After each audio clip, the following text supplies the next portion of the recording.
Welcome back to our YouTube channel medical and nurses सब।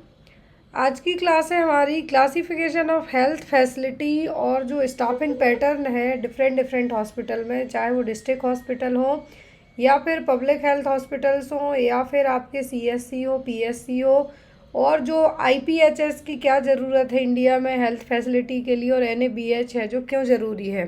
तो इन सभी के रिगार्डिंग है जो हम क्वेश्चन आज पढ़ने वाले हैं। तो सबसे पहले जो भी लोग इस क्लास में नए जुड़े हैं मैं बता दूं, जैसा मैंने आपसे लास्ट की 2-3 क्लास में कहा था कि आपको डेली एक क्लास होगी जिसमें आपका ऑफिशियल सीएचओ, एनएचएम, एएनएम या जीएनएम का पेपर हुआ करेगा।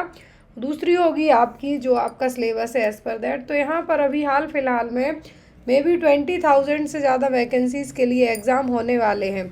अलग अलग एग्ज़ाम होने हैं, तो आप अलग अलग प्लेटफॉर्म से अपनी तैयारी भी करते हैं, बहुत ही अच्छी बात है। लेकिन जो भी लोग स्पेशली त्रिपुरा एएनएम एग्ज़ाम दे रहे हों या सीएचओ एग्ज़ाम दे रहे हो यूपी या बिहार या एमपी कहीं का भी, तो उनके लिए जो ऑफिशियल बुक है ऑलरेडी अवेलेबल करवा दी गई है। आप बुक को फ्लिपकार्ट से भी ऑर्डर कर सकते हैं, डायरेक्ट भी ऑर्डर कर सकते हैं।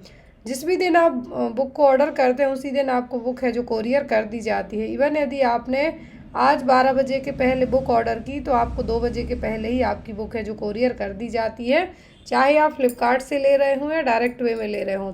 डायरेक्ट वे में आपको बुक ख़रीदने में आपको मे बी 100 रुपीज़ तक का है जो डिस्काउंट मिल जाता है। और जो भी लोग फ्लिपकार्ट से लेना चाहते हैं बुक को तो फ्लिपकार्ट से भी ऑर्डर कर सकते हैं। अभी ओनली 2 बुक्स आई हैं, रेलवे की और सीएचओ की। दोनों बुक जो लोग कंबाइंड ऑर्डर करते हैं उनको और ज़्यादा डिस्काउंट के साथ बुक है जो प्रोवाइड करवाई जा रही है। बहुत सारी बुक्स कोरियर हो चुकी हैं। जो भी लोग बुक्स लेना चाहते हैं वो डायरेक्ट मेरे व्हाट्सएप के थ्रू भी परचेस कर सकते हैं और फ्लिपकार्ट के थ्रू भी। जिनका एएनएम का एग्ज़ाम है उनके लिए अभी हाल फिलहाल में पीडीएफ मटेरियल अवेलेबल है और बहुत जल्दी बुक भी है जो आपको आ जाएगी। तो जो भी लोग, यदि मैं आपको बता दूं, जो भी लोग यदि एएनएम की पीडीएफ रिसेंट में लेते हैं नवंबर मंथ में, जो भी लोग एएनएम की पीडीएफ ऑर्डर करते हैं, जैसे ही बुक आएगी तो आपने जो पीडीएफ के लिए चार्ज पे किया है उस चार्ज को आपके लिए डिडक्ट करके है जो बुक आपको प्रोवाइड करवाई जाएगी।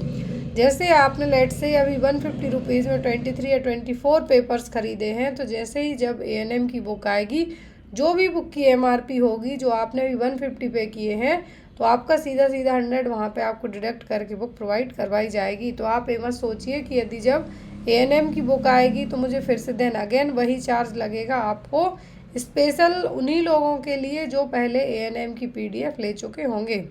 तो यहाँ पर आज की क्लास में हम जो इंडियन पब्लिक हेल्थ स्टैंडर्ड है, क्या है, इंडियन पब्लिक हेल्थ स्टैंडर्ड। तो इंडियन पब्लिक हेल्थ स्टैंडर्ड के बारे में थोड़ा सा आपको बता दूं, देन हम आगे के जो क्वेश्चन स्टार्ट करेंगे। इसका फुल फॉर्म क्या होता है, इंडियन पब्लिक हेल्थ स्टैंडर्ड। अब यहाँ पर आईपीएचएस की ज़रूरत क्यों है कि जो क्वालिटी हॉस्पिटल में, जो कम्युनिटीज़ में, जो स्पेशली छोटे लेवल की जैसे सब सेंटर हो गया, सीएससी पीएससी हो गया, डिस्ट्रिक्ट हॉस्पिटल हो गया, तो यहाँ पर सभी चीज़ों को मॉनिटर करने के लिए प्राइमरी हेल्थ केयर जिसमें हम मान सकते हैं, उन सभी को मॉनिटर करने के लिए आईपीएचएस की ज़रूरत पड़ेगी। क्या है, आईपीएचएस की ज़रूरत पड़ेगी। और ये है जो टाइम टू टाइम इसकी जो गाइडलाइन है वो भी चेंज होती रहती हैं। टाइम टू टाइम इसकी गाइडलाइन भी चेंज होती रहती हैं। अब जो आईपीएचएस की गाइडलाइन है इनको कब लाया गया था, तो ये लाई गई थी 16 अप्रैल 2022। और आप इसकी जो गाइडलाइन है एनएचएम की वेबसाइट पे आप लोग जाइए। मैं सभी से रिक्वेस्ट करूँगी कि जो भी नई गाइडलाइंस होती हैं एनएचएम को लेके, तो एनएचएम की ऑफिशियल वेबसाइट पे जाइए आप लोग और एक बार पूरी गाइडलाइन ज़रूर पढ़ लीजिए। स्पेशली जो लोग एएनएम का एग्ज़ाम दे रहे हैं उनको प्राइमरी हेल्थ केयर से क्वेश्चन बहुत एग्ज़ाम में आते हैं। अब इनका जो जितने भी डिस्ट्रिक्ट हॉस्पिटल हैं, सब डिस्ट्रिक्ट हॉस्पिटल हैं, यहाँ पर जो आईपीएचएस का मेन फोकस किस पे होता है, जितने भी सीएचसी हैं, पीएचसी हैं, सब सेंटर हैं, एंड जितने भी डिस्ट्रिक्ट और सब डिस्ट्रिक्ट हॉस्पिटल हैं, उन सभी का है जो हेल्थ और वेलनेस सेंटर, सब सेंटर हैं, उन सभी पर किस तरीके की केयर प्रोवाइड की जा रही है, उन सबको लेके यहाँ पर इंडियन पब्लिक हेल्थ स्टैंडर्ड है जो अपना काम करेगा। अब एक दूसरा यहाँ पर जो आपको हेडिंग में था NABH, क्या है, NABH। आपने बहुत सारी हॉस्पिटल के बाहर देखा होगा, स्पेशली जो प्राइवेट हॉस्पिटल हैं उनके बाहर लिखा होता है NABH। इसका मतलब क्या होता है, ये आपका फुल फॉर्म भी एग्जाम में है जो आ सकता है, नेशनल एक्रीडिटेशन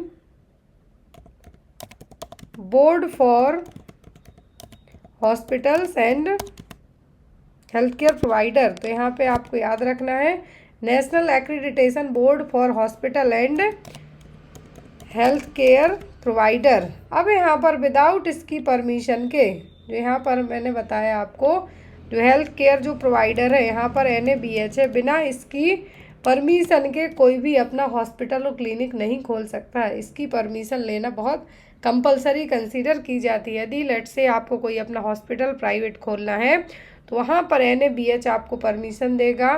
IPHS है जो इंडियन पब्लिक हेल्थ स्टैंडर्ड है, ये गवर्नमेंट हॉस्पिटल के लिए, लेकिन NABH जितनी भी गवर्नमेंट प्राइवेट हॉस्पिटल है उन सभी के लिए इसकी ज़रूरत होगी। अब आज की क्लास के क्वेश्चन है जो हम सॉल्व करने वाले हैं, तो मैं बता दूं कि जितने भी क्वेश्चन हैं यहाँ पर, जितने भी क्वेश्चन है वो सभी आपका जो कम्युनिटी हेल्थ नर्सिंग का सेक्शन होता है, स्पेशली पब्लिक हेल्थ को लेकर, या फिर हॉस्पिटल के टाइप, या फिर हेल्थ केयर फैसिलिटीज़ प्रोवाइड कराई जाती है उनको लेके होगा। क्लास में एंड तक जरूर जुड़े रहिए। जो लोग नए हैं चैनल को प्लीज़ सब्सक्राइब जरूर कीजिए। हाँ, The number of staff nurses required for a labor room as recommended by the Staff Inspection Unit SIU unit के अकॉर्डिंग जो स्टाफ इंस्पेक्शन यूनिट है, लेबर रूम में कितनी स्टाफ नर्स की ज़रूरत पड़ेगी। फर्स्ट है आपको 3 staff nurses for 5 labour tables, 2 staff nurses for 4 labour table, या फिर 1 staff nurses for each labour table, या फिर 2 staff nurses for each labour table.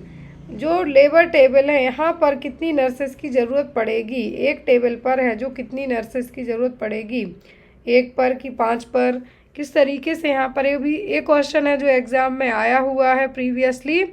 और ये जो NHM UP का पेपर हुआ था उसमें एक क्वेश्चन आया था, NHM UP में एक क्वेश्चन आया था कि एक जो स्टाफ नर्स है कितनी नंबरिंग ऑफ है जो टेबल पे ज़रूरत पड़ेगी। लेबर रूम में बात की जा रही है यहाँ पर, लेबर रूम में ज़रूरत पड़ेगी जो वो होगी आपकी 1 staff nurse for each table. क्या है, 1 staff nurse for each labour table. तो यहाँ पे आपका आंसर क्या होगा, ऑप्शन नंबर सी, यहाँ पे आपका आंसर होगा। करेक्ट आंसर आपका क्या होगा कि 1 स्टाफ नर्स की ज़रूरत पड़ेगी, कहाँ पर, 1 लेबर टेबल पर। यदि अलग अलग है जो, यदि हम बात करें कार्डियक में या फिर NICU में, न्यूरोलॉजी में, तो यहाँ पर 1 नर्स की ज़रूरत पड़ेगी, किसमें, 1 टेबल पे। यदि न्यूरोलॉजी ICU में बात करें तो इतना ही आपको आंसर देना है। OT में बात करें तो 2 की ज़रूरत पड़ेगी सिंगल टेबल पर।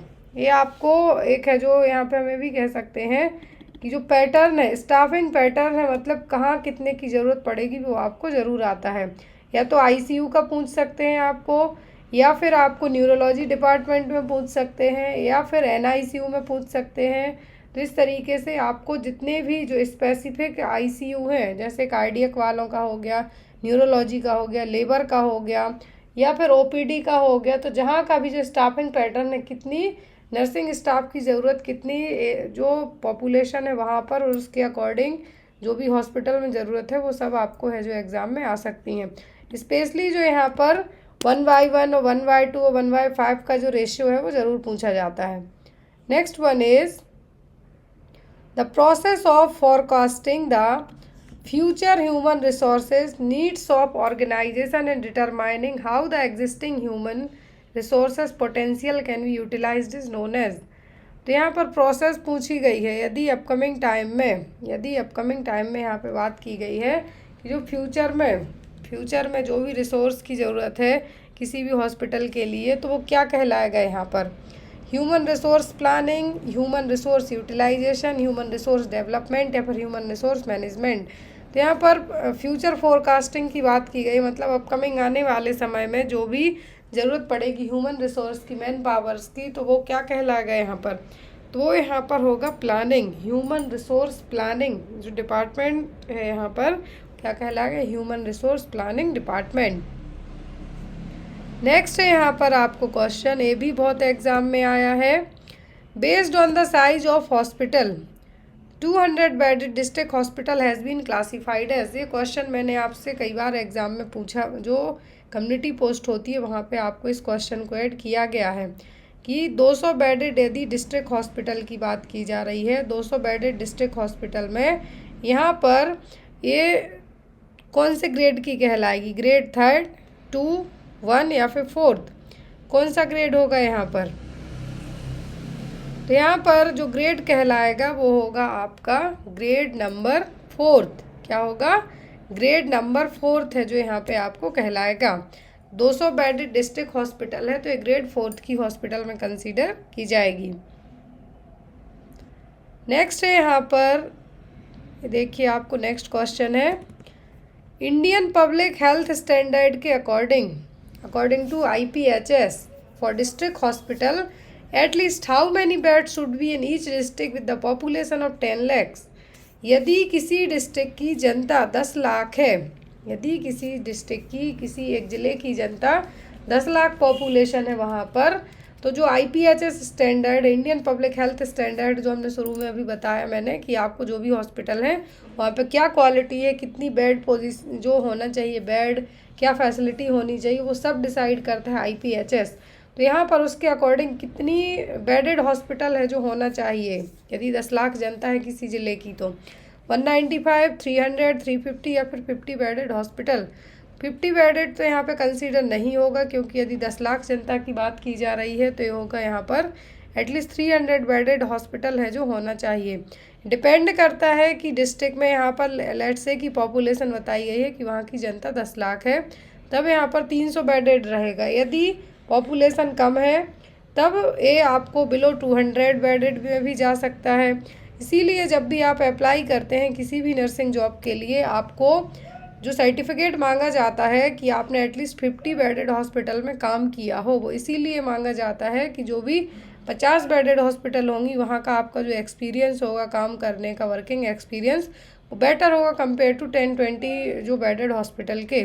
तो IPHS स्टैंडर्ड के अकॉर्डिंग यहाँ पे देखिए, जो इंडियन पब्लिक हेल्थ स्टैंडर्ड है उसके अकॉर्डिंग जो PHC हैं उनको अलग कैटेगरी में बांटा गया है, जो डिस्ट्रिक्ट हॉस्पिटल है उनको अलग कैटेगरी में बांटा गया है। तो यहाँ पर एग्जांपल के तौर पे देखिए कि जो इंडियन पब्लिक हेल्थ स्टैंडर्ड ने PHC हैं, प्राइमरी हेल्थ सेंटर हैं, इनको सर्विस ऑन डिलीवरी, मतलब कितनी डिलीवरीज हुई हैं, कितने बच्चे पैदा करवाए गए हैं उसके हिसाब से, और यहाँ पर जो डिस्टेंस है, मतलब लोडिंग, कितनी जनता वहाँ तक पहुँच पा रही है, उस एरिया में कितना यहाँ पे सर्विसेज प्रोवाइड करवाई जा रही हैं, उस हिसाब से यहाँ पर 2 कैटेगरी में बांटा गया है। तो एक है केस लोड पर डिपेंड करेगा, और दूसरा केस लोड और डिस्टेंस, जो केस आए हैं वहाँ तक तो ठीक है, लेकिन जो हॉस्पिटल पहुँचने की डिस्टेंस रही है उस बेस पर, तो इन दोनों को अलग अलग कैटेगरी में डिवाइड किया गया है। Primary PSC type A PSC, type B PSC होती हैं। तो किस तरीके से यहाँ पर इनको इस कैटेगरी में डिवाइड किया जाता है, बेस्ड ऑन सर्विस डिलीवरी के, कितनी डिलीवरी होती है, केस लोड क्या है, मतलब कितनी डिलीवरी कंडक्ट हो रही है एक PSC में, तो वो आपको बताएगा कि ये टाइप ए PSC है या फिर टाइप B PSC। तो टाइप ए PHC में क्या होगा, with delivery load of less than 20 deliveries in a month. एक PSC में यदि डिलीवरी 20 डिलीवरी से भी कम होती हैं तो वो एक महीने में जो डिलीवरी होती है वो कितनी होंगी, 20 डिलीवरी से भी कम होती हैं तो वो टाइप ए में आएगा। यदि 20 से ज़्यादा होती हैं तो वो टाइप B PSC में आएगा।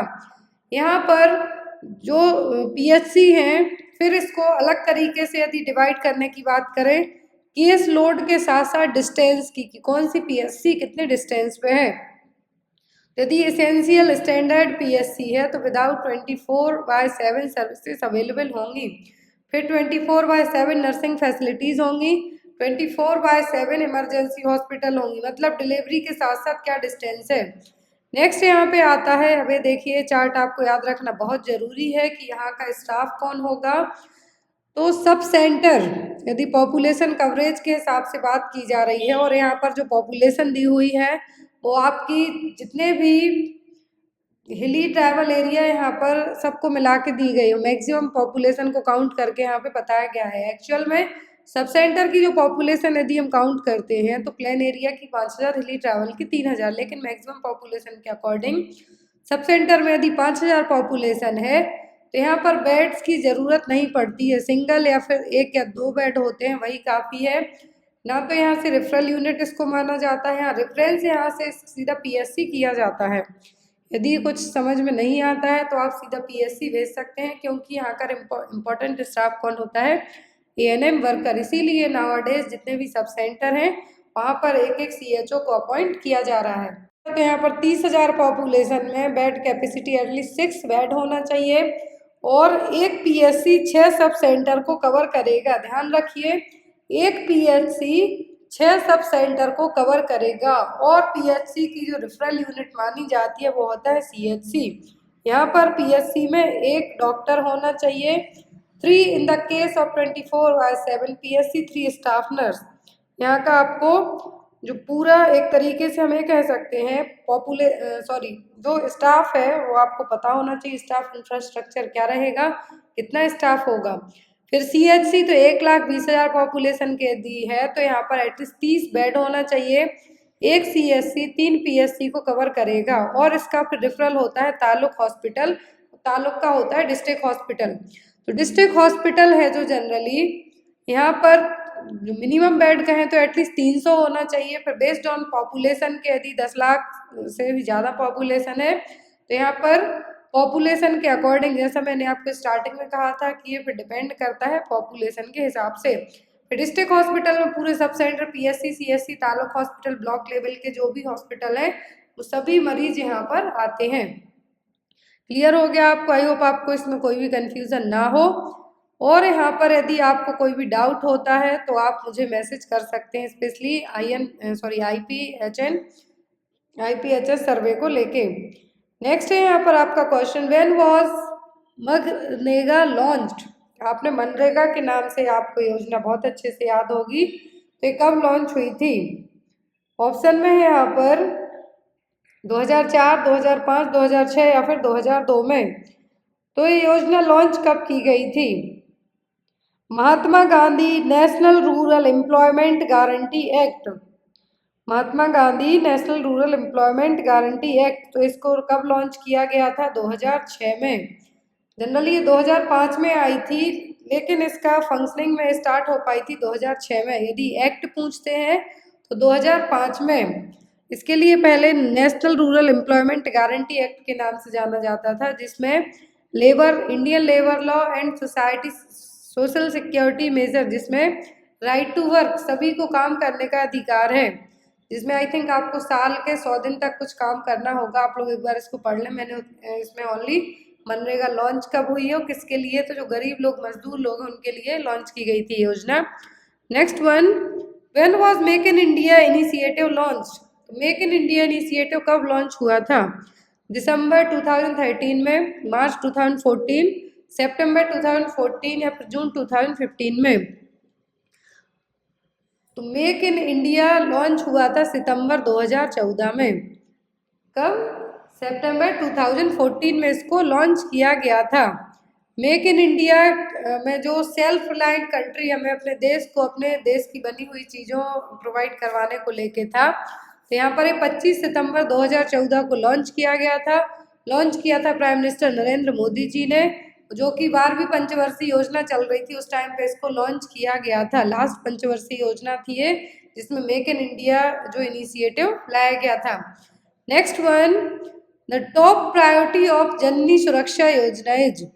जननी सुरक्षा योजना, JSY स्कीम एक है, JSS की स्कीम, जननी शिशु सुरक्षा योजना, यह है जननी सुरक्षा योजना।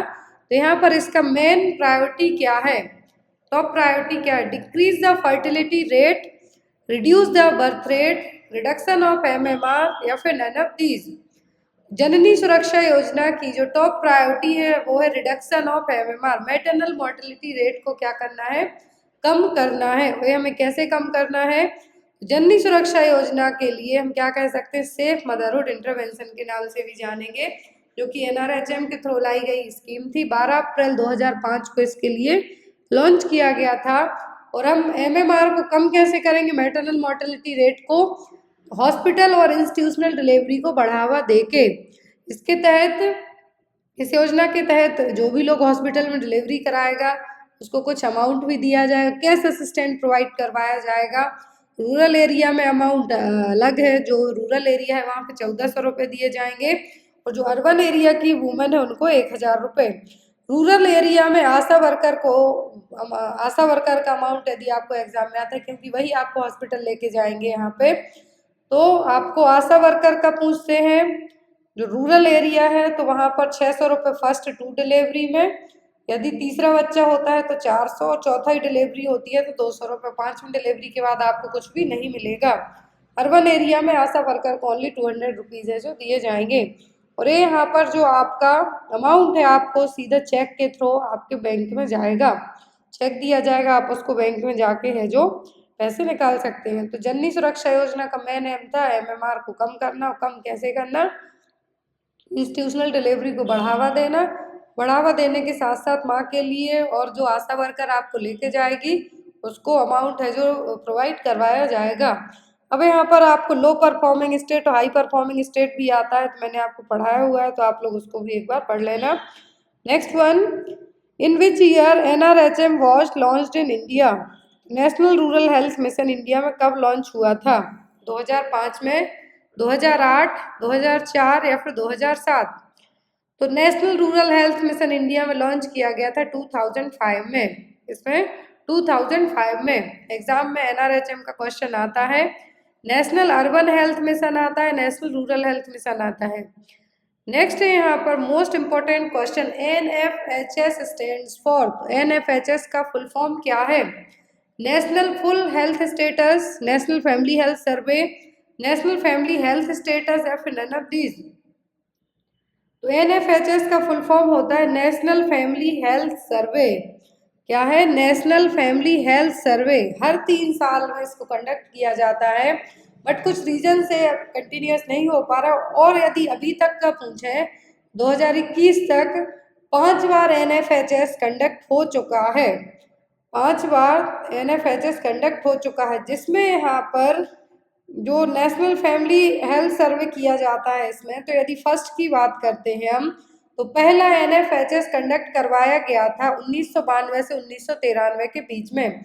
दो फेज में किया जाता है, इसलिए यहाँ पर 92 से 93 है, 1992 टू 1993। फिर सेकंड हुआ था 1998 से लेकर 1999 तक, 1998 से 1999 तक। थर्ड हुआ था 2005 से 2006 के बीच में। फिर फोर्थ हुआ था 2015 से 2016 के बीच में। और फिफ्थ हुआ था आपका 2019 से 2021 के बीच में आपका लास्ट NFHS कंडक्ट करवाया गया था। यदि आपसे पूछते हैं एट प्रेजेंट कौन सा NFHS कंडक्ट हुआ है, तो 2021 तक हुआ है आपका 5वें नंबर का, 5th नंबर का NFHS कंडक्ट करवाया गया है। यहाँ पर किया क्या जाता है NFHS में? लार्ज स्केल मल्टी राउंड सर्वे करवाया जाता है, जिसमें घर घर जाके है जो सर्वे किया जाता है। और यहाँ पर 3 rounds of the survey have been conducted since the first survey. तो ये पुराने डेटा के अकॉर्डिंग है कि पहला सर्वे 1992 से 93 में हुआ था और अभी तक 5 बार सर्वे है जो हो चुका है। और यहाँ पर ये पूरा जो ministry of health and family welfare के थ्रू इसको क्या किया जाता है? कंडक्ट करवाया जाता है। साथ ही साथ इसमें जो IIPS international institute for population science है, ये भी आप जो इंडियन गवर्नमेंट की है जो हेल्प करेगा। तो यदि आपको टोटल अभी तक का पूछें तो 5 बार हो चुका है, लास्ट टाइम हुआ है 2019 से 2021 के बीच में। Next one, national population policy of India was enacted in which year? National population अलग है, नेशनल पॉल्यूशन अलग है। तो ये नेशनल पॉपुलेशन पॉलिसी है जो इंडिया में कब लॉन्च की गई थी? 2001 में, 2005 में, 2012 में कि 2000 में, 2000 में? नेशनल पॉपुलेशन पॉलिसी है जो इंडिया में लॉन्च की गई थी 2000 में, 2000 में। NPP सेंट्रल गवर्नमेंट ने इसको लॉन्च किया था। सेकंड पॉपुलेशन पॉलिसी थी इंडिया की, जिसमें कॉन्ट्रासेप्टिव मेथड को बढ़ावा देना, हेल्थ अवेयरनेस के प्रति जागरूकता फैलाना है, डिलीवरीज और रिप्रोडक्टिव चाइल्ड हेल्थ केयर के लिए क्या करना है हमें और ज़्यादा इनिशिएटिव लेना है नेशनल पॉपुलेशन पॉलिसी के तहत। यदि यहाँ पर इसका ड्राफ्ट फॉर्म पूछे तो ये आया था 1976 में। बट यदि आपको नेशनल हेल्थ पॉलिसी पूछे, ध्यान से सुनिए, नेशनल हेल्थ पॉलिसी पूछे तो 1983 में। नेशनल पॉपुलेशन पॉलिसी पूछे तो आई थी आपकी कब, 2000 में। आपको याद रखना है, और नेशनल पॉपुलेशन पॉलिसी का यदि माइलस्टोन स्टार्ट कहाँ से हुआ था, तो बोर कमेटी से। बोर कमेटी कब आई थी, 1946 में। फिर फैमिली प्लानिंग प्रोग्राम इसी से रिलेट करते हुए वो मैं यहाँ पे आपको ऐड कर देती हूँ, जिससे समझ में। पॉलिसी को लेके आपको यदि एग्जाम में क्वेश्चन आते हैं तो 2-3 पॉइंट्स याद रखना है कि 2045 तक यदि इसका जो लॉन्ग टर्म गोल पूछते हैं आपसे नेशनल पॉपुलेशन पॉलिसी का, 2000 में आई, 2000 में आई है, तो इसका गोल था कि 2045 तक हमें 2045 तक क्या करना है, सस्टेनेबल पॉपुलेशन को अचीव करना है। पॉपुलेशन पॉलिसी लाई क्यों गई थी कि जो इंडिया की इतनी ज़्यादा जनता बढ़ रही है उसको रोकने के लिए। और पूरे विश्व में इंडिया एक ऐसा पहला राज्य था जब, पहला देश था जब फैमिली प्लानिंग प्रोग्राम लॉन्च हुआ था। एग्जाम में आता है तो इंडिया में फैमिली प्लानिंग प्रोग्राम लॉन्च हुआ था 1952 में। यदि नेशनल पॉपुलेशन पॉलिसी डायरेक्ट पूछे कि कब आई थी तो 2000 ही आपको कहना है, लेकिन स्टार्टिंग पॉइंट्स इसका हुआ था 1976 से। फिर यदि आपको पूछा जाता है कि जो लेटेस्ट पॉपुलेशन पॉलिसी थी, फर्स्ट नेशनल पॉपुलेशन पॉलिसी अप्रैल 1976 में आई थी। इसमें बस एक ही चीज़ रखी गई थी कि मिनिमम एज है जो 15 से 18 साल तक लड़कियों की होना चाहिए और बॉयज़ की 18 से 21 साल तक। बट अभी इसमें कुछ चेंज किए गए हैं। फिर नेशनल पॉपुलेशन पॉलिसी जो लेटेस्ट है 2000 की, जिसमें अलग से कुछ चेंजेस है जो ऐड किए गए थे। Next one, in which year national health policy in India was implemented. तो इंडिया में नेशनल हेल्थ पॉलिसी कब आई थी? अभी हमने नेशनल पॉपुलेशन पॉलिसी पढ़ी, अब है नेशनल हेल्थ पॉलिसी। 2002 में, 2001 में, 2007 में कि 2013 में? National health policy, national health policy कब आई थी? तो नेशनल हेल्थ पॉलिसी आई थी इंडिया में 2002 में। कब? 2002 में। इसका एम था कि सुपीरियर हेल्थ सर्विस हर एक एज ग्रुप में, हर एक जेंडर में हमें क्या करना है, पूरे तरीके से जो भी एज ग्रुप है बिना किसी, एक तरीके से हमें कह सकते हैं कि बिना किसी भी तरीके का रोक टोक के, चाहे आप किसी भी एज ग्रुप के हो, आपको इसका फ़ायदा मिलना, नेशनल हेल्थ पॉलिसी का फ़ायदा आपको मिलना। नेक्स्ट है यहाँ पर NRHM कवर्स। तो NRHM में क्या क्या कवर है जो किया जाएगा? Improve accessibility to quality health care for the rural population, bridge gaps in health care, facilitate decentralised planning in the health sector, या फिर ऑल ऑफ दी अबव। तो नेशनल रूरल हेल्थ मिशन में सभी चीज़ें की जाएंगी।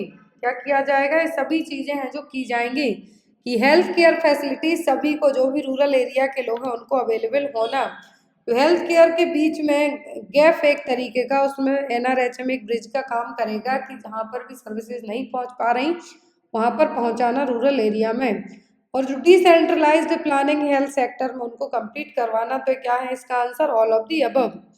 Next one, NRHM seeks to strengthen. तो NRHM किसके लिए एक हम ये कह सकते हैं कि ताकत के रूप में, स्ट्रेंथ प्रोवाइड कराने का काम करेगा प्राइवेट हेल्थ केयर सिस्टम में, public and private health care system में, पब्लिक हेल्थ केयर सिस्टम में, या फिर नन ऑफ दीज में। तो नेशनल रूरल हेल्थ मिशन, ये स्कीम प्राइवेट सेक्टर के लिए बिल्कुल भी नहीं है। ये पब्लिक हेल्थ केयर सिस्टम के लिए, जो गवर्नमेंट हॉस्पिटल्स हैं उनके लिए, ना कि जो बड़ी बड़ी प्राइवेट हॉस्पिटल्स हैं उनके लिए। तो क्या है national rural health mission? Public health care system से यहाँ पर है जो उसके लिए मजबूत बनाने का काम करेगा। क्या? NRHM। Next one, reproductive and child health was launched in which year?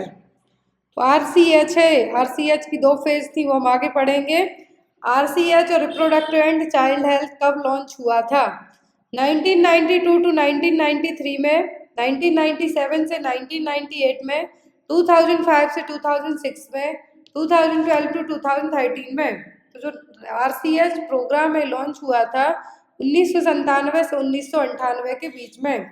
अब इसकी हम दोनों फेज देखते हैं, RCH फर्स्ट एंड सेकंड, दोनों एग्जाम में एंड चाइल्ड हेल्थ बस पूछें तो 1997 से 1998 के बीच में लॉन्च हुआ था।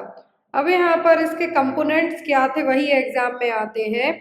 तो आरसीएच की फेज फर्स्ट रही है, फेज 2 रही है। तो आरसीएच फर्स्ट फेज के कंपोनेंट अलग हैं, सेकंड के अलग हैं। तो यहाँ पर आरसीएच फर्स्ट में जो की कंपोनेंट्स है वो यहाँ पे देखिए दिए हुए हैं। फर्स्ट के child survival and safe motherhood CSSM programme था। एडोलेसेंट हेल्थ को कवर किया गया। प्रिवेंशन ऑफ पार्टिया, reproductive tract and sexually transmitted disease, family planning and health planning. तो यहाँ पर दो तरीके के थे, एक थे क्लाइंट सेंटर्ड अप्रोच, दूसरा कम्युनिटी पार्टिसिपेशन। इन दोनों को मिला के है जो RCH reproductive and child health है। यहाँ पर नाम से ही आप समझ सकते हैं कि इसका फायदा किस किस को मिलेगा। फिर इसकी दूसरी फेज आई तो वो आई थी 1 अप्रैल 2005 को। दूसरी फेज जो 1 अप्रैल 2005 को आई थी, इसका मेन एम रखा गया था कि मैटरनल मॉर्टेलिटी और चाइल्ड मॉर्बिडिटी को हमें कम करना है, वो भी रूरल हेल्थ केयर सिस्टम में। तो यहाँ पर जो मेजर स्ट्रेटजीज थी इसकी, एक थी essential obstetric care, emergency obstetric care और स्ट्रेंथनिंग द रेफरल सिस्टम। तीनों चीजें याद रखें। फेज सेकेंड आरसीएच की 1 अप्रैल 2005 को लाई गई थी। फोकस किया गया था कि मैटरनल मॉर्टेलिटी और जो न्यूनेटल मॉर्टेलिटी और मॉर्बिडिटी रेट है इसको हमें कम करना है। कैसे करना है? पहले तो एसेंशियल ऑब्स्टेट्रिकल केयर के थ्रू हमें इंस्टीट्यूशनल डिलीवरी को बढ़ावा देना है और जो डिलीवरी हो रही हैं वो स्किल बर्थ अटेंडेंट के द्वारा करवाई जाए। फिर इमरजेंसी ऑब्स्टेट्रिक केयर में यदि कुछ इमरजेंसी केस आते हैं तो उनको रेफरल है जो किया जाएगा। फर्स्ट रेफरल यूनिट क्या कहलाती है? CSC, वहाँ पर रेफर है जो किया जाएगा। फिर जो रेफरल सिस्टम है वहाँ पर भी जितनी भी सुविधाएं हैं उनको और ज़्यादा इम्प्रूव करना, वो थर्ड पॉइंट था यहाँ पर। फिर माइलस्टोन आपको याद कर लेना है कि क्या क्या माइलस्टोन रहे हैं इस आरसीएच फेज के पहुँचने तक। पहले आया नेशनल फैमिली प्लानिंग प्रोग्राम 1952 में। फिर medical termination of pregnancy act आया 1971 में। फिर अमेंडमेंट एक्ट आया रिसेंट में, तो MTP एक्ट के तहत यही पूछते हैं कब तक की प्रेगनेंसी टर्मिनेट कर सकते हैं, तो 20 वीक की। फिर आया EPI expanded programme on immunisation 1978 में। फिर इसके बाद इसी में कुछ और सुधार किए गए EPI में। फिर लाया गया 1985 में यूनिवर्सल इम्यूनाइजेशन प्रोग्राम, और इसी के साथ साथ national oral rehydration therapy programme भी लाया गया था। याद रखना है आपको, यूनिवर्सल इम्यूनाइजेशन प्रोग्राम के साथ साथ national oral rehydration therapy programme भी लाया गया था। फिर आफ्टर दैट आया CSSM, जो भी हमने आरसीएच की फेज में पढ़ा, इसी को आगे बढ़ा के है जो आरसीएच फेज फर्स्ट लाई गई थी। फिर फेज 2 आई, फिर NRHM आया। क्लियर है? नेक्स्ट वन, क्वाले मीन्स QALY का मतलब क्या है? ये क्वेश्चन MPCHO के एग्जाम में आ चुका है। Quality adjusted life year, quantity adjusted life year, quality accreditated long youth, या फिर नन ऑफ दीज। तो यहाँ पर इसका मतलब क्या होगा?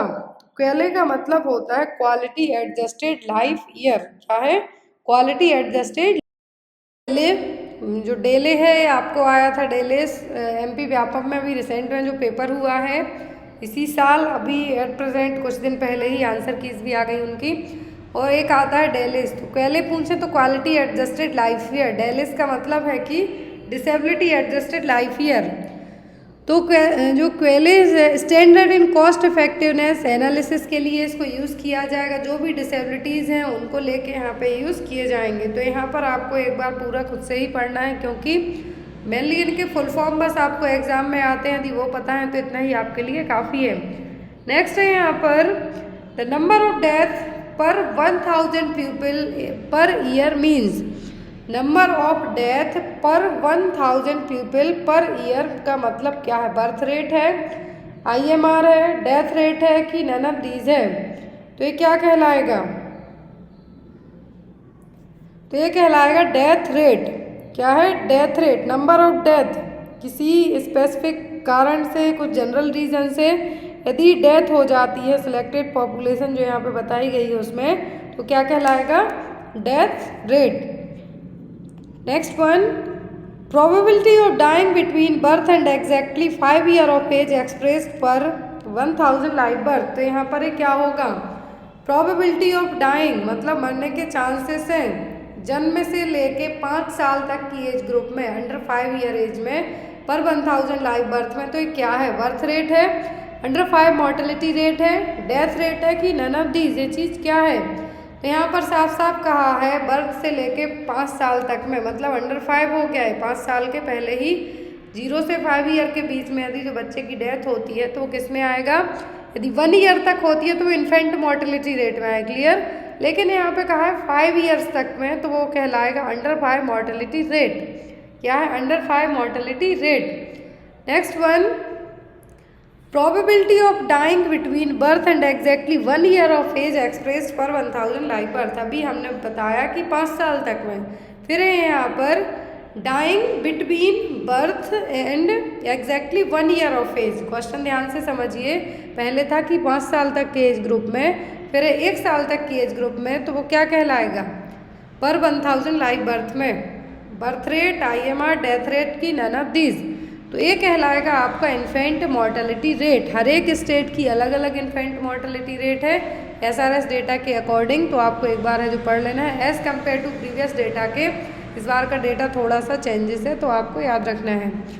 Next one, the number of maternal death per 1000 women of reproductive age in the population generally defined as 15 to 44 years of age means, यदि मदर की डेथ होती है 1000 वुमेन ऑफ रिप्रोडक्टिव एज में तो क्या कहलाएगा, maternal mortality rate, infant mortality rate, child mortality rate की none of these, ये कहलाएगा MMR। एग्जाम में MMR का डिनोमिनेटर नोमिनेटर दोनों पूछे जाते हैं। नेक्स्ट क्वेश्चन है आपके लिए, the sum of neonatal deaths and foetal deaths. Foetal death का मतलब स्टिल बर्थ, मतलब यूट्रस में ही बेबी की डेथ हो जाए, per 1000 birth. Sum of neonatal death, जो न्यूनेट बेबी हैं उनकी डेथ और फीटल डेथ को मिला के यदि 1000 पॉपुलेशन में जो डेथ होती, जन्म होने के बाद इतनी भी काउंटिंग निकल के आती है, वो क्या है, MMR है, पेरीनेटल मॉर्टेलिटी रेट है, IMR है कि नन ऑफ दीज है। तो ये क्या है, ये कहलाएगा पेरीनेटल मॉर्टेलिटी रेट। क्या है, perinatal mortality rate. Mortality rate का मतलब, मॉर्टेलिटी का मतलब तो होता है डेथ। अब ये देखिए यहाँ पर आपको इजीली क्लियर हो जाएगा। फीटल डेथ, फीटल डेथ का मतलब इंट्रा यूट्राइन डेथ, और स्टिल बर्थ मतलब बेबी यूट्रस में ही, गर्भाशय में ही उसकी डेथ हो गई हो, एटलीस्ट 20 वीक्स का जेस्टेशनल पीरियड रहा हो और कोई भी साइन ना हो कि ये जन्म के बाद है जो बचेगा या नहीं, या फिर हम ये कह सकते हैं स्टिल बर्थ, तो क्या होगा, फीटल डेथ।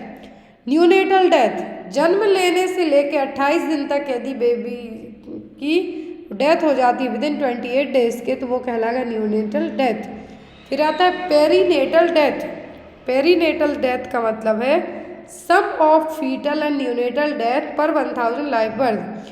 बेस्ट इंडिकेटर है पेरीनेटल केयर के लिए यदि हम कहें तो वो क्या है, फीटल डेथ, न्यूनेटल डेथ और पेरीनेटल डेथ। तो यहाँ पर सम ऑफ फीटल डेथ मतलब जो 20 वीक तक का जेस्टेशनल पीरियड रहा है उसमें या तो डेथ हुई हो, और न्यूनेटल डेथ है, दोनों को जोड़ के जो इंडिकेटर निकल के आएगा वो कहलाता है पेरीनेटल डेथ। फिर इन्फेंट मॉर्टेलिटी रेट है, तो वही number of death per 1000 that occur in the first year of life. The 1000 population, 1000 बच्चे उन्हें जन्म लिया है, उनमें से 1 साल के बीच में जो डेथ होती है 1 ईयर से कम एज के बच्चों की, तो वो है IMR। अंडर 5 होता है तो अंडर 5 मॉर्टेलिटी रेट। मैटरनल है। फिर next one, the sum of the age specific birth rate 5 year age group between 10 and 49 for female residents of a specified geographical area during specified time period. तो ये क्या कहलाएगा, देखिए कहा है sum of the age specific birth rate. Age specific birth rate है जिसमें 10 से 19 साल तक का एज ग्रुप है जो इंक्लूड किया गया है, वो भी फीमेल का। तो ये क्या है, क्रूड डेथ रेट है, बर्थ रेट है, टोटल फर्टिलिटी रेट है कि नन ऑफ दीज है। तो क्या है, ये कहलाएगा आपका TFR और total fertility rate. At present India का TFR यदि आपको एग्जाम में पूछते हैं तो वो है 2। कितना, 2। जो नेशनल लेवल पर जो SRS के थ्रू और जो NFHS सर्वे, नेशनल फैमिली प्लानिंग का जो सर्वे है 4 और 5, उसके अकॉर्डिंग जो अभी एट प्रेजेंट में डिक्लाइन हुआ है, पहले 2.2 था बट अभी 2 है। आपको याद रखना है TFR कितना है, 2 है जो बचा हुआ है। नेक्स्ट यहाँ पर है टोटल फर्टिलिटी रेट को कैलकुलेट कैसे करना है। तो ये रहा an estimated number of children born to each female of birthing age. 15 से 45 साल तक की एज रही है फीमेल की। इस एज ग्रुप में जो बच्चे जन्म लेते हैं, टोटल फर्टिलिटी के लिए नंबर ऑफ चिल्ड्रन बॉर्न, अब कितने बच्चे हुए हैं और कितनी वुमेन की एज 15 से 45 साल तक रही है, तो यहाँ पर उसको कैलकुलेट करके क्या निकाला जाएगा, TFR total fertility rate. Next one, millennium development goals target of maternal mortality rate in India is. तो जो मिलेनियम डेवलपमेंट गोल है, तो इसके अकॉर्डिंग एक पढ़ा है हमने सस्टेनेबल डेवलपमेंट गोल, एग्जाम में आपको रखे हुए मिलते हैं 2-2 क्वेश्चन तक SDG से। ऐसे ही यहाँ पर मिलेनियम डेवलपमेंट गोल, तो मिलेनियम डेवलपमेंट गोल के अकॉर्डिंग MMR हमें इंडिया की कितनी अचीव करनी है। मिलेनियम डेवलपमेंट गोल में टोटल 8 गोल हैं, SDG में वह जो अलग हैं। तो यहाँ पर यदि आपको SDG पूछा तो इसमें 17 गोल हैं, लेकिन मिलेनियम डेवलपमेंट गोल में ओनली 8 गोल्स हैं। तो यहाँ पर इसके अकॉर्डिंग हमें MMR कितनी अचीव करनी है, 103 अकॉर्डिंग टू 2019 के डेटा के। 2019 का जो डेटा है उसके अकॉर्डिंग कितना टारगेट है MMR का इंडिया का, 103। और जो इसके 8 गोल हैं मिलेनियम डेवलपमेंट गोल के, वो कौन कौन से हैं, eradicate extreme poverty and hunger, achieve universal primary education, promote gender equality, reduce child mortality, improve maternal health, combat HIV AIDS, malaria and other disease, ensure environmental sustainability and development. पूरे जो 5 गोल हैं उनके बीच में हमें 7 गोल हैं उनके बीच में पार्टनरशिप करके सभी को अचीव करने में हेल्प करना है। Next one, the state of being diseased और unhealthy within a population means, ऐसी स्टेट जिसमें आप बीमार हो या फिर कोई अनहेल्दी सिचुएशन हो तो वो क्या कहलाएगा, मॉर्टेलिटी, मॉर्बिडिटी, फर्टिलिटी या फिर नन ऑफ दीज। तो मॉर्टेलिटी का मतलब तो होता है सीधा डेथ, मरना। मॉर्बिड का मतलब होता है डिसीज कंडीशन, तो वो क्या हो गई, मॉर्बिडिटी।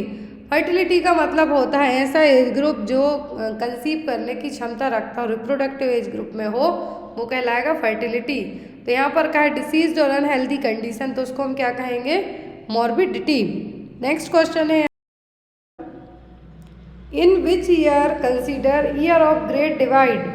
तो ईयर ऑफ ग्रेट डिवाइड किस ईयर को कंसीडर किया गया था।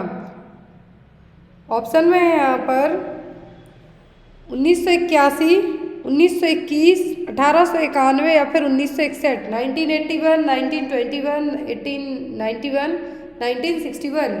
तो कौन से साल को ईयर ऑफ ग्रेट डिवाइड के तौर पर है जो कंसीडर किया गया था। तो ग्रेट डिवाइड ईयर के तौर पर माना गया था 1921 को, 21 को, क्योंकि इस टाइम पर जो पॉपुलेशन थी एक कॉन्सिस्टेंट वे में रह गई थी, ना तो बढ़ रही थी ना बढ़ नहीं रही थी। इंडिया की पॉपुलेशन यदि एक कांस्टेंट वे में रह जाती है तो उसको हम कहते हैं ईयर ऑफ ग्रेट डिवाइड। और ये साल कौन सा था, 1921। जो इंडियन डेमोग्राफी है, डेमोग्राफी का मतलब क्या होता है, पॉपुलेशन की स्टडी की जाती है जिसमें, तो ग्रेट डिवाइड ईयर कहा जाता है कि जो पॉपुलेशन है, जो जनता की ग्रोथ है वो क्या हो रही है, वो सेम एज रह गई है, तो उसको क्या कहा गया था, ईयर ऑफ ग्रेट डिवाइड 1921 को। यदि आपको कहा जाता है कि year of small divide, year of small divide कौन से साल को कहा जाएगा, तो वो है 1951, 1951, लेकिन ईयर ऑफ ग्रेट डिवाइड क्या था, 1921। Next one, child nutritional status measured in terms of 3 anthropometric indicators, they are. बच्चों का जो न्यूट्रिशनल स्टेटस है किन 3 एंथ्रोपोमेट्रिक इंडिकेटर्स पर है जो चेक किया जाता है, stunting, wasting and underweight, mortality, morbidity and underweight, body mass index, morbidity rate and dependency ratio of none of these. Anthropometric indicator का मतलब होता है कि बच्चों की हाइट, हेल्थ है जो किस बेस पर चेक की जाएगी, तो ये चेक किया जाएगा किस पर, स्टंटिंग, वास्टिंग एंड अंडरवेट। क्या है, स्टंटिंग। स्टंटिंग का मतलब होगा कि जो बॉडी की ग्रोथ है वो क्या हो जाए, स्टॉप हो जाए, एक ही जगह फिक्स होके रह जाए, ना तो वजन बढ़े ना हाइट बढ़े। फिर आता है वास्टिंग। वास्टिंग का मतलब होता है कि जो चीज़ आपकी बॉडी में एक तरीके से हम ये कह सकते हैं कि जितने हो आप उतने पर ही स्टॉप हो जाओ। और अंडर वेट, जो आपका एज है उसके अकॉर्डिंग आपका वज़न ना बढ़ना।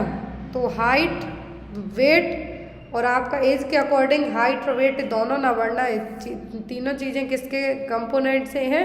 एंथ्रोपोमेट्रिक मेजरमेंट में आएंगे आपके बच्चे के न्यूट्रिशनल स्टेटस के लिए। फिर इसमें आपका mid upper arm circumference check किया जाएगा। साकिर टेप यूज़ किया जाता है इसके लिए। फिर बच्चे की हाइट क्या है, क्योंकि इन्हीं सब चीज़ों को चेक करके बच्चों में हम कुपोषण से बचा सकते हैं, न्यूट्रिशनल डेफिशिएंसी से बचा सकते हैं। Next one, eligible couple register is maintained eight. तो जो एलिजिबल कपल रजिस्टर कहाँ पर मेंटेन किया जाता है? सब सेंटर में, प्राइमरी हेल्थ सेंटर में, पीएचसी में कि डिस्ट्रिक्ट हॉस्पिटल में? तो एलिजिबल कपल कौन कहलाते हैं? जो फर्टाइल एज ग्रुप के कपल हों, फीमेल और मेल दोनों।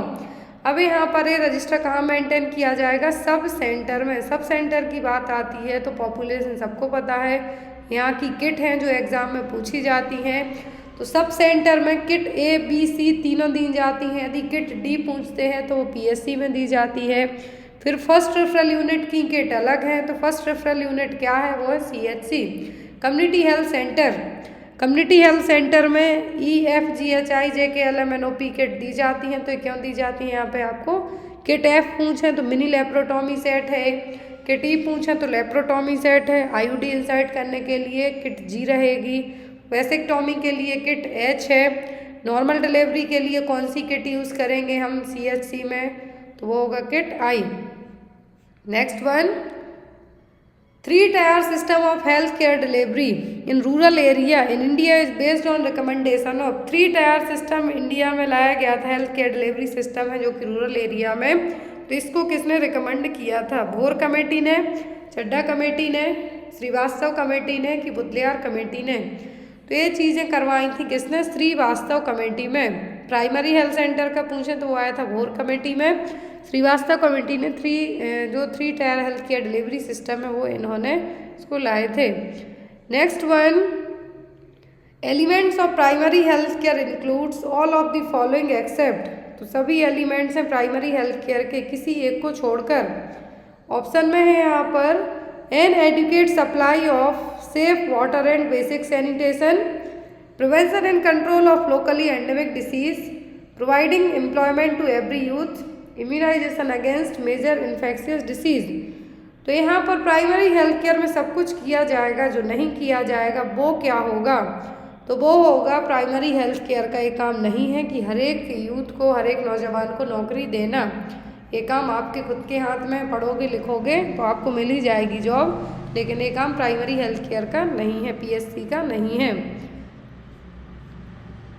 नेक्स्ट यहाँ पर ये देखिए कि क्वेश्चन दिया है, बहुत ही अच्छा क्वेश्चन है। Panchayati Raj system in 3-tier system of rural local self government in India, match the institution with level. तो यहाँ पर आपको मैच करना है कि विलेज लेवल के लिए क्या है, पंचायत विलेज लेवल के लिए, डिस्ट्रिक्ट लेवल के लिए कि ब्लॉक लेवल के लिए, कि पंचायत समिति किसके लिए, जिला परिषद किसके लिए, मैच करना है, नीचे जोड़ी बना के लिखना है। तो पंचायत का जो 3-tier सिस्टम होता है वो किसके लिए है?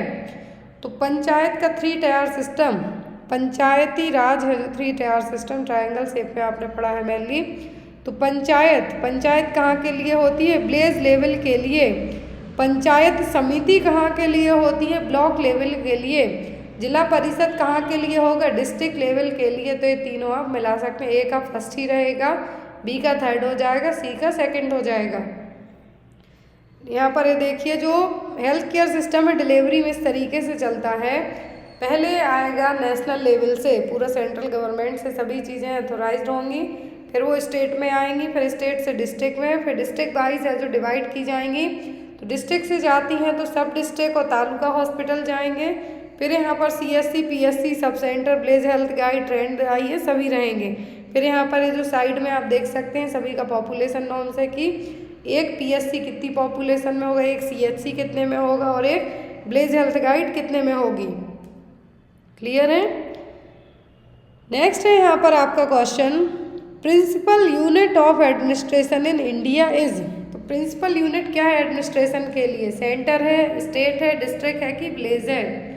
क्या रहेगा? तो यहाँ पर प्रिंसिपल यूनिट होगा डिस्ट्रिक्ट। क्या होगा? District. Principal unit of administration in a state, India में स्टेट के लिए क्या होगा? डिस्ट्रिक्ट। हेड कौन कहलाएगा? Administrative division of India. Next है यहाँ पर आपको मैच करना है कमिटीज़ और कौन सी कमेटी में कौन से वर्क किए गए हैं। श्रीवास्तव कमेटी लिखी है, चड्ढा कमेटी है, करतार सिंह कमेटी है, जंगलवाला कमेटी है। तो कौन सी कमेटी ने कौन से काम किए हैं वो नीचे आपको मैच करके बताना है। तो फर्स्ट आता है श्रीवास्तव कमेटी। तो इन्होंने हेल्थ गाइड को लेके है जो अपने जो भी इनिशिएटिव लिए थे श्रीवास्तव कमेटी में, तो वो क्या थे? कौन सी कमेटी में लिए गए थे? वो लिए गए थे आपके led to the creation of health guides. दूसरा आता है चड्ढा कमेटी। क्या है? चड्ढा कमेटी। जो चड्ढा कमेटी में लिया गया था malaria workers to look after family planning work too. तो जो मलेरिया वर्कर्स हैं उनको फैमिली प्लानिंग वर्कर्स के तौर पर भी काम करना है। फिर थी करतार सिंह कमेटी, तो इन्होंने जो MPW है इसके लिए काम किया था। जंगलवाला कमेटी ने क्या किया था? Integration of health services. तो इसके अकॉर्डिंग आप इसका स्क्रीनशॉट ले लीजिए यदि आपको याद नहीं होता है कि कौन सी कमेटी ने क्या किया था। नेक्स्ट है elements of primary health care includes all of the following except. तो सभी प्राइमरी हेल्थ केयर के एलिमेंट्स हैं किसी एक को छोड़कर। N adequate supply of safe water and basic sanitation है, प्रोवाइडिंग एसेंशियल ड्रग्स भी है, साउंड रेफरल सिस्टम और health education. Primary health care का एलिमेंट तो नहीं है इनमें से, वो कौन सा है? जो प्राइमरी हेल्थ केयर सिस्टम का एलिमेंट्स नहीं है वो है यहाँ पर साउंड रेफरल सिस्टम। क्या है? Sound referral system. नेक्स्ट है all of the following are pillars of primary health care except. तो यहाँ पर पिलर्स हैं प्राइमरी हेल्थ केयर के सभी किसी एक को छोड़कर। Equitable distribution, community participation, health education, intersectoral coordination. तो जो 4 प्रिंसिपल हैं उनमें से एक कौन सा नहीं है जो लिखे हुए हैं? तो वो है हेल्थ एजुकेशन। क्या है? Health education. Next one Alma अटा कॉन्फ्रेंस वॉज हेल्ड इन। तो जो अल्मा अटा डिक्लेरेशन है कॉन्फ्रेंस कब हुई थी? 1948 में, 1956 में, 1977 में कि 1978 में? तो अल्मा अटा डिक्लेरेशन जिसके तहत है जो प्राइमरी हेल्थ सेंटर्स और PSC लाए गए थे, सॉरी प्राइमरी हेल्थ केयर, तो कब हुई थी? 1978 में, 1978 में। पर health man power indicated by which of the following. Health man power है यहाँ पर कितनी पॉपुलेशन में क्या रहेगा? ऑप्शन है डॉक्टर 1 पर 3500 पॉपुलेशन, 3500 जनता पर एक डॉक्टर। ANM 1 पर more than 1000 population. Lab technician 1 पर 10,000 पॉपुलेशन। फार्मासिस्ट 1 पर 1 लाख पॉपुलेशन। तो एक हेल्थ मैन पावर मतलब एक डॉक्टर हो गया, ANM हो गई, लैब टेक्नीशियन है, फार्मासिस्ट हो गया, तो कितनी पॉपुलेशन पर है जो रहेगा? तो यहाँ पर लैब टेक्नीशियन का सही दिया हुआ है कि एक लैब टेक्नीशियन पर 10,000 पॉपुलेशन के लिए रहेगा। ये रहा है यहाँ पर नॉर्म्स जो कि सजेस्ट करता है गवर्नमेंट के थ्रू। तो एक डॉक्टर होता है 1000 जनता के लिए। यहाँ पर ऑप्शन में दिया था 3500, इसीलिए नहीं मार्क किया। दूसरा एक नर्स 1 पर 500 पॉपुलेशन, 500 जनता के लिए। एक हेल्थ वर्कर मेल हो सकता है, फीमेल हो सकता है, तो 1 पर 5000 पॉपुलेशन। यदि प्लेन एरिया है तो 5000 में एक, हिली ट्राइबल पहाड़ी इलाका है तो 3000 में। फिर हेल्थ असिस्टेंट आता है मेल या फिर फीमेल में, तो इसमें भी वही हिली और ट्राइबल एरिया आएगा। 30,000 है तो एक प्लेन एरिया में, 20,000 जनता है यदि पहाड़ी इलाके में तब एक। फार्मासिस्ट होता है 10,000 जनता के लिए। लैब टेक्नीशियन होगा 10,000 पॉपुलेशन के लिए। आंगनवाड़ी वर्कर होती है 400 से 800 के लिए। आशा होती हैं 1000 जनता के लिए। और ट्रेंड डाई होती है 1 पर विलेज, एक गांव के लिए। तो ये हो गया population norms. Next one function of PSCR।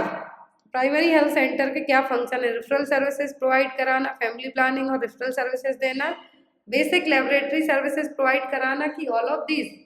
तो यहाँ पर सभी सर्विसेज प्रोवाइड करवाई जाएंगी पीएचसी में, सभी सर्विसेज प्रोवाइड करवाई जाएंगी। अल्माटा डिक्लेरेशन के तहत टोटल जो एटलीस्ट 10 सर्विसेज दी जाती हैं वो हैं मेडिकल केयर, एमसीएच जिसमें फैमिली प्लानिंग भी होगी, safe water supply and sanitation, prevention and control of locally endemic disease, collection and reporting of vital statics. Vital statics का मतलब होगा कि जो भी डेथ रेट हो गई, बर्थ रेट हो गई, आईएमआर हो गई, अंडर 5 मोर्टेलिटी रेट, पूरा वाइटल स्टैटिक्स कलेक्ट करके रिपोर्ट बनाना।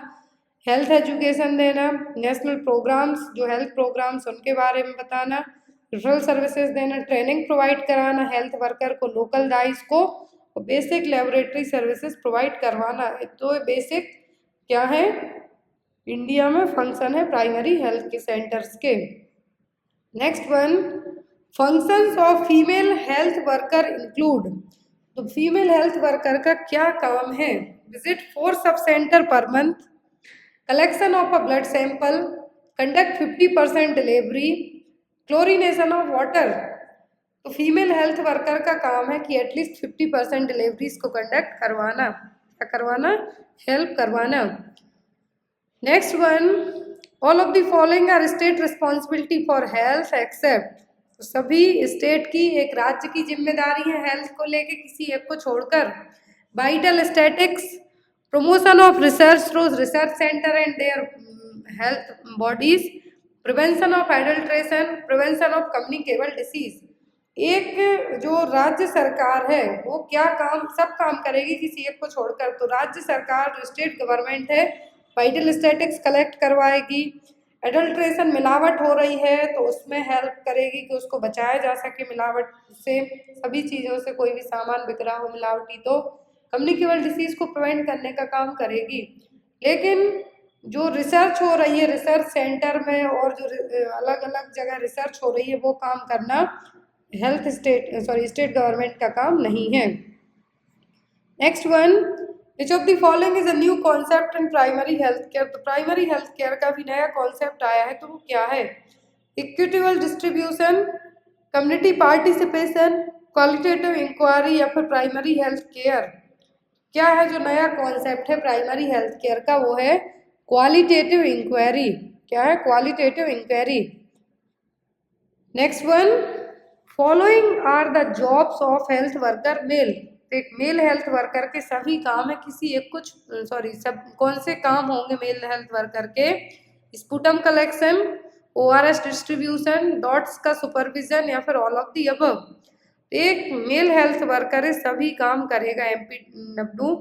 तो यहाँ पर स्पुटम कलेक्ट भी करेंगे आप, ओआरएस डिस्ट्रीब्यूट कराएंगे, और डॉट्स जो थेरेपी दी जा रही है टीबी के मरीज में उसको भी सुपरवाइज कर सकते हैं। नेक्स्ट इसका आंसर आप लोग कमेंट बॉक्स में देंगे। Which of the following is not the work of a female multipurpose health worker. Female multipurpose health worker का क्या काम नहीं है? Malaria surveillance, distribution of condom, immunisation या फिर डॉट्स एक्टिविटीज। तो इसका आंसर आप लोग कमेंट बॉक्स में देना। नेक्स्ट क्लास होगी इसमें इसका आंसर बताया जाएगा, और आप लोग कमेंट जरूर कीजिए आपको क्लास कैसी लगी। Thank you for watching us, bye bye.